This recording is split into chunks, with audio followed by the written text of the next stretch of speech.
Hello. So, quite an exciting topic, history of burnout.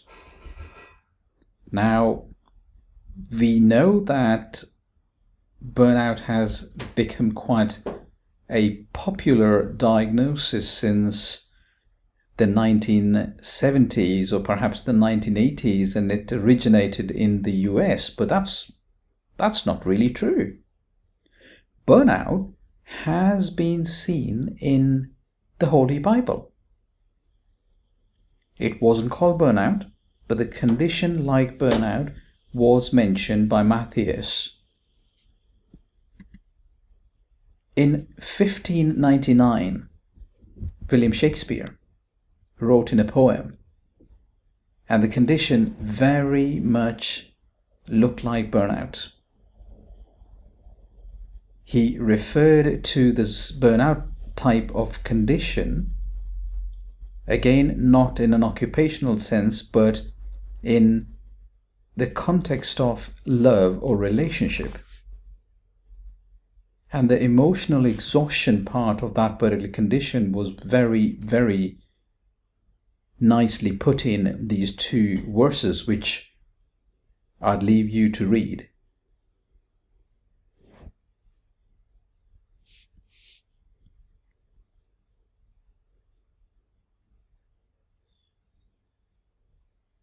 It goes to say that when the person has had enough, the flame of them wanting to do what they intended to do, initially they did not have a problem, but later on, when the meaning is lost, they don't have anything for the other person. George Beard in 1869. Now again, listen to this. He in 1869, this is, fairly old age stuff, labeled this condition as a nerve issue. And he said this is seen in people because of modern life demands. It is characterized by mental and physical fatigue, and the people feel exhausted. That's very much like burnout, isn't it? Now, why did people in the frontline professions start to get burnt out? Let's walk back into history, and this again originated in the 1950s in the US.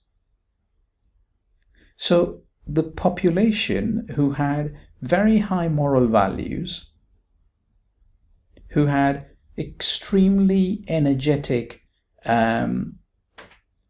mindset, and who wanted to do the world of good to the society, the population, and this involved the healthcare professionals, the teachers, the policemen, the firefighters.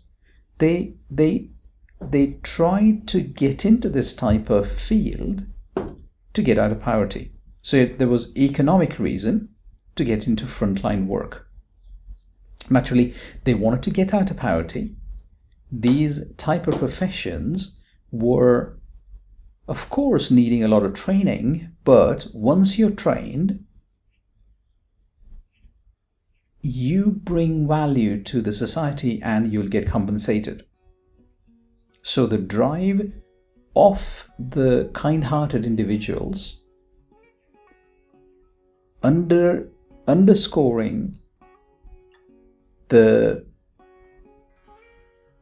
culture that they got probably from their families or friends or whatever be the case, pushed them into the frontline work. Now, by the 1960s, the cultural revolution had started in the US. Medicine had started to become modernized. Teaching populations or teaching professions and nursing professions and firefighting and police professions had started to become slightly more modernized as well. And these people who came into it, of course, for economical reasons, but they had put their might and energy and time into it and started to feel undermined. They felt, we've given so much to the field. we're not getting back as much as what we thought we would. Now, this was not in monetary terms. This was with regards to meaning at work. This was with regards to fulfillment. This was with regards to happiness. This was with regards to how they felt emotionally. So it was a combination of things that started to get these guys burnt out. And again, it was not everybody, of course, less than half the population, but that was a massive size. So by the 1960s, when the population had started to show these signs, it was Herbert Freudenberger, an American psychologist, described the term called burnout. Interesting to note that burnout was not described by Herbert Freudenberger because of occupational issues, but he described it in the Free Clinic in New York based on drug addiction. It was Christina Maslach who further popularized burnout and has become very well known for the self-diagnostic tool called the Maslach Burnout Inventory, if you like. Now, though burnout in the modern times came into being in the US, by the 1980s, it had traveled the Western Europe. Modernization of medicine, as well as the problems that the American frontline workers were facing, start to become common in the Western world, in Western Europe. In 1990, or by the 1990, it had spread all across the world. And in today's day and age, burnout is not an American phenomenon, though the incidence is significantly more common in the US, possibly because of the most amount of modernization or the most amount of bureaucracy or whatever be the case. But the burnout issue is absolutely epidemic in the US, giving rise to about maybe 42% to 45% of physicians in the healthcare profession being burnt out. If you look at the suicide rates, they are in the region of, they get in the region of about 300 to 400 physicians committing suicide every year. That's a physician or more per day. So you're losing one physician or a physician and a half, if you look at statistical term, a day.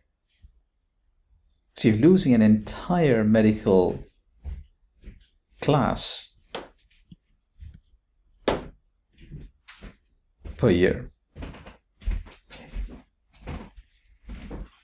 Thank you very much for listening to this video. The next one is on demographics of burnout. I'll see you shortly there. Thank you.